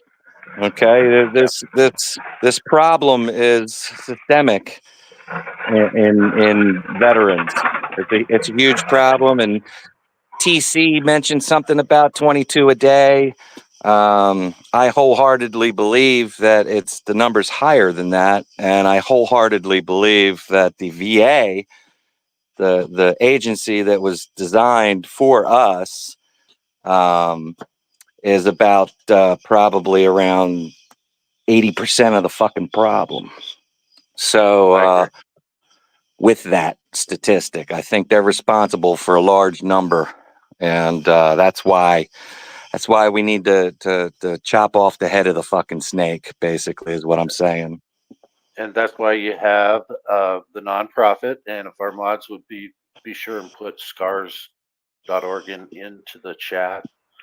Everybody needs to go to Scars. Everybody needs to go to Scars. One thing I want to mention that a lot of veterans don't want to share their story of horror because they're afraid they're going to lose their benefits. Yep. Yeah. Yeah, I agree. You can lose your benefits for that, huh? Yep. And if I could do a little self promotion. Yeah, they did that to me. They stopped my care and threatened to take everything away from me. Wow. I know you Just for guys are going to speaking wrap out. up here.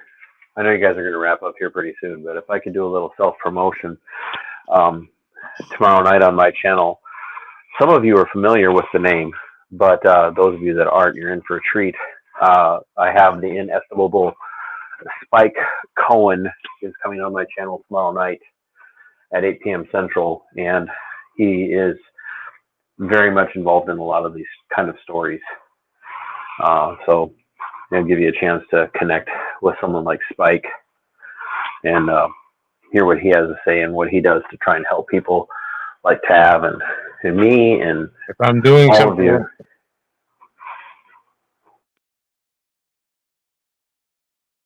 Yeah, I'll be there. Tomorrow night at 7 Mountain, 8 Central. Is that what you said? No, well, yeah, 7 Mountain, 8 Central. And we also refer to it as past Tav's bedtime. Tav's bedtime. Okay, gotcha. Well, that's all I need to It's remember then. no. It's not past Tab's bedtime.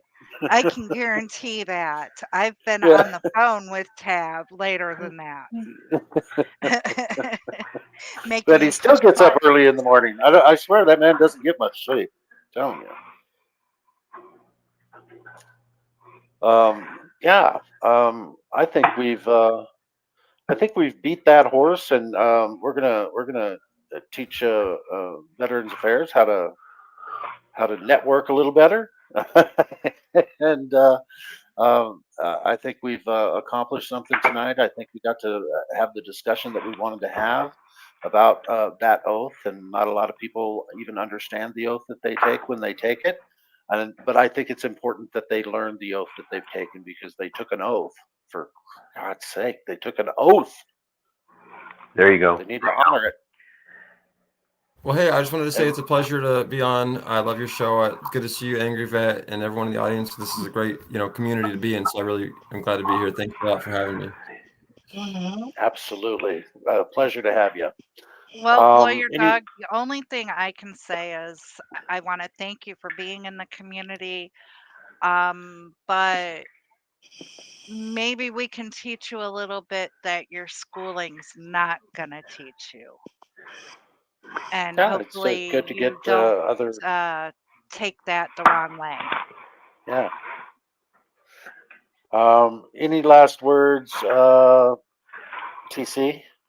Man, Cliff, every time that you say any last words, it just feels very Green Mile-ish. I'm walking the mile. I'm walking the mile. No, I appreciate everybody tolerating me, like I said, being in my field. And sorry to Corrupt America, who popped in and had some stuff he wanted to talk no, about. go ahead. I love how y'all got things so organized here. It's I love listening to y'all speak without arguing. Oh, you just picked the right stream this time. That's Yeah. Usually I have to be the umpire. See my umpire suit on? Okay. But No. I Actually, he's not. Usually we are quote unquote very civilized, and I'm the one who is the bitch, and I'm the one who makes everybody be quiet. Okay. Yes, ma'am. and with and I respect what Tav said. Everyone in the community is important. I just know which 3 are very important to me, and you all know who you are. And to that end, I have this to say: What's up? What's up? I love it. All I right. love you guys. Corrupt America, what Love you is your too. channel before you go?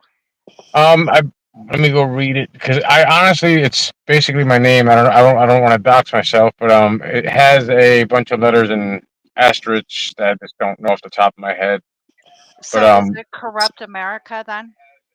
pretty much, yeah. I just don't know if it'll send you back to it. But yeah, I've been recording police even today. But I do all I can as far as recording. I'm just not as aggressive as everybody else. I'm confused a little bit. Your channel's name is your actual name? No, my name is David, and last name starts with an A, basically. But my YouTube says my name, and then it says Q7 and some letters and stuff. I'm just not familiar. Go change that if you want. You can change that in studio, I believe, in settings. That's what I thought I did. That's why I'm not sure what you're seeing, as I Yeah. did it yesterday. All right. Okay, yeah, if you drop down into the chat again after you get off panel, maybe one of our Okay. mods can find the channel and just put the link in there for you. So we Yeah, I can was gonna some- send a bunch of videos to your email that I have of me and like this interaction. I have the flyer here where I was arrested for doing an oil change on my own vehicle in my own driveway, which is decades old, but I have other ongoing things and just see if they're even worth hearing. If you don't want to hear them, that's fine. Sure, yeah, no, Cool. send us emails. We don't Okay, mind that at yeah. all. I Well, appreciate that. speaking of arrested in your own driveway, I don't know if anybody's heard, but Nathan and Samantha from Omaha, or excuse me, from Bellevue, who Samantha was arrested early this spring. Nathan proposed to her when I had them on. They are getting married this month, and I am in communication with them. I'm going to try and stream their wedding for the entire community. So we're trying to make that happen. So they are getting married here in a few weeks. So anyway, That's awesome. you all have a great night. I am You going too. to sip a drink and listen to the rest of this. Okay, you too, TC. Wonderful having you as usual. All right, and then let me get this up here. Take it off. So Corrupt America, do you want to hop down into the chat and say something in the chat? That way they can see if they can find your link and promote your channel from our live chat. Would you like to do that? That's what I was just trying to type. I couldn't get my talk to text. Unfortunately, I'm new with all this technology, especially this phone. But I did just type in there, I am CU, and I didn't finish Corrupt America. So hopefully you see that. Okay. Brevard County live streaming and corruption watch is you. Yes. Okay. Yes. Okay, we got it. Yeah, if you guys want to go ahead and drop his link too, the mods here. I appreciate it. Thank you. You're absolutely welcome. It was good having you on the panel. Yeah, so how long do y'all usually run the panel for? 2 hours. 2 hours? Okay.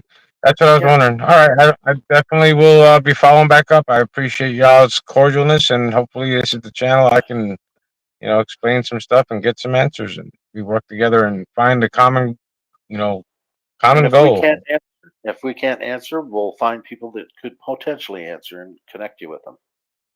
Well, that's great. I think I found the right channel. Well, I appreciate it, and y'all have a great night. I'm sitting here in my truck, and I'm gonna get back on my CB radio and see what's going on.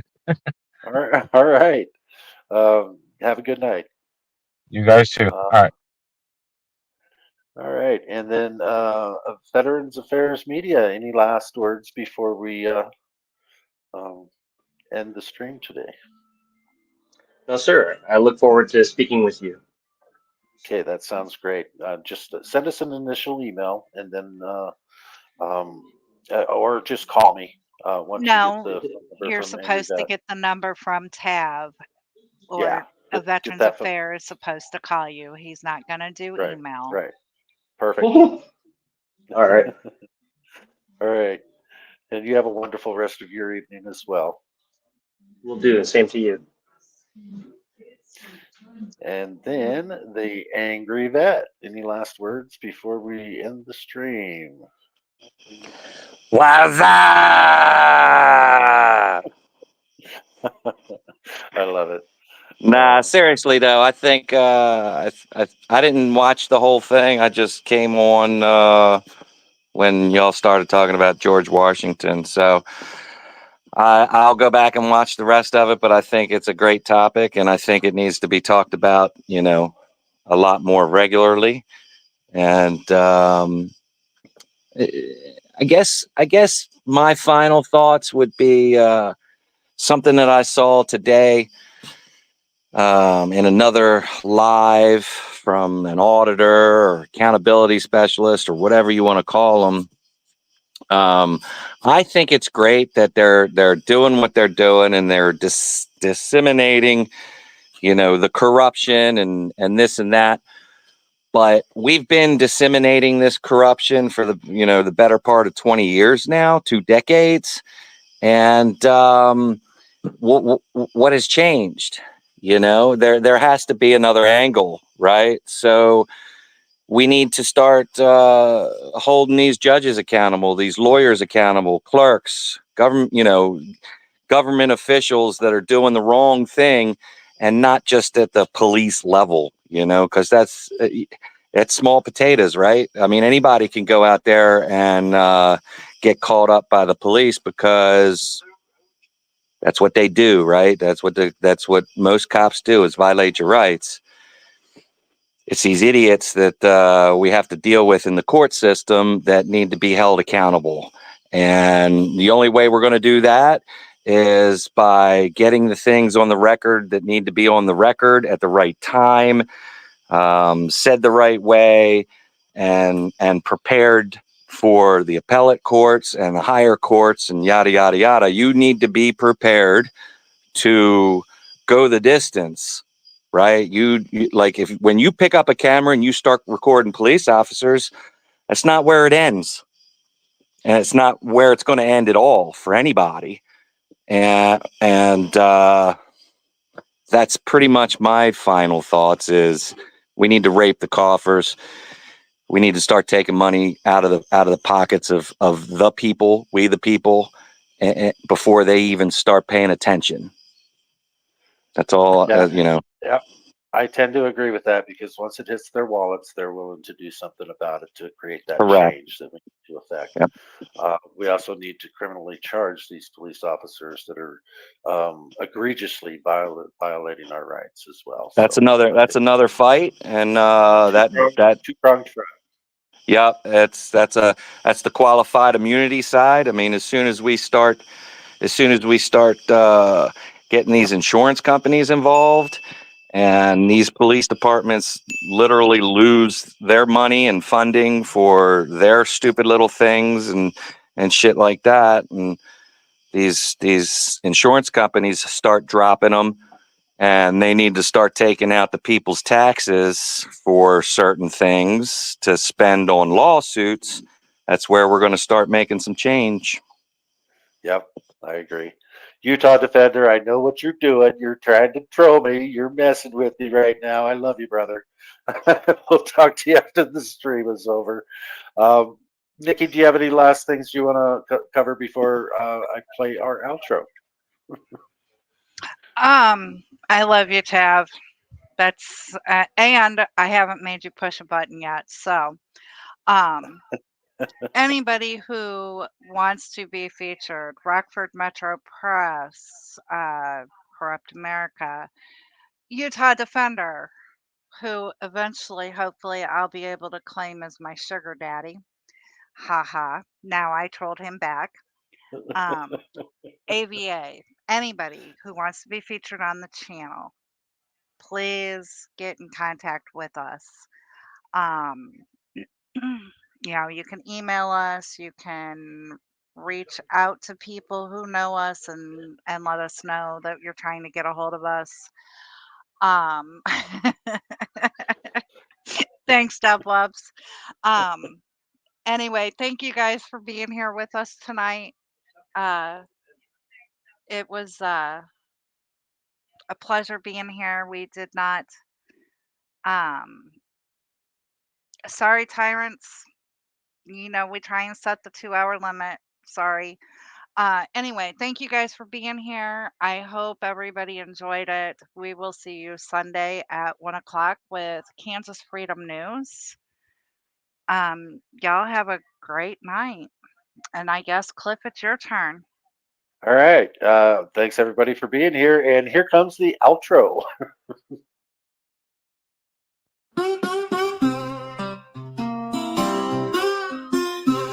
In the heart of the Vigilance Committee, where the sun sets low and the spirits run free, we stand together, hand in hand, watching over the sacred land. We're the keepers of the flame.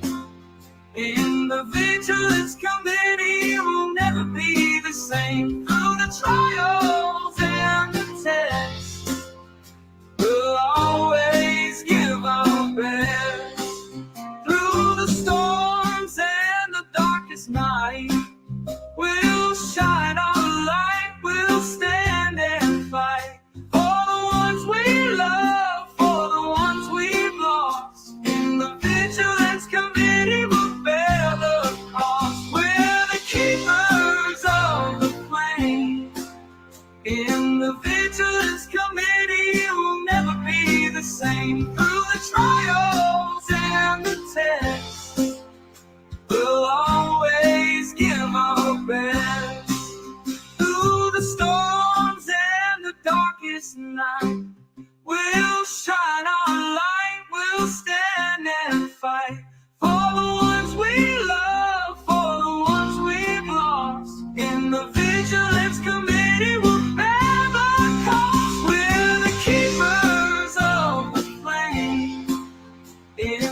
keep the watch, we'll hold on tight.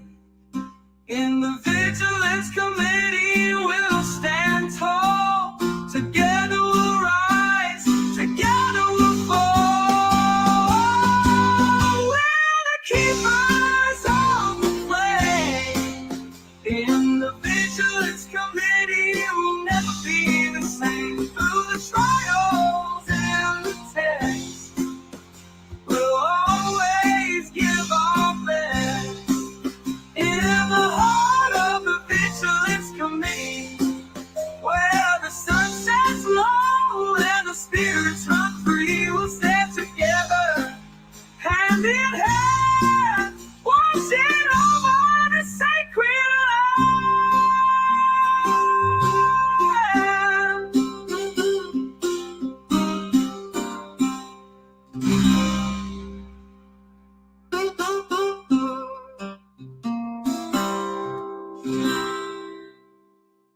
in the heart of the Vigilance Committee, where the sun sets low and the spirits run free, we'll stand together, hand in hand, watching over the sacred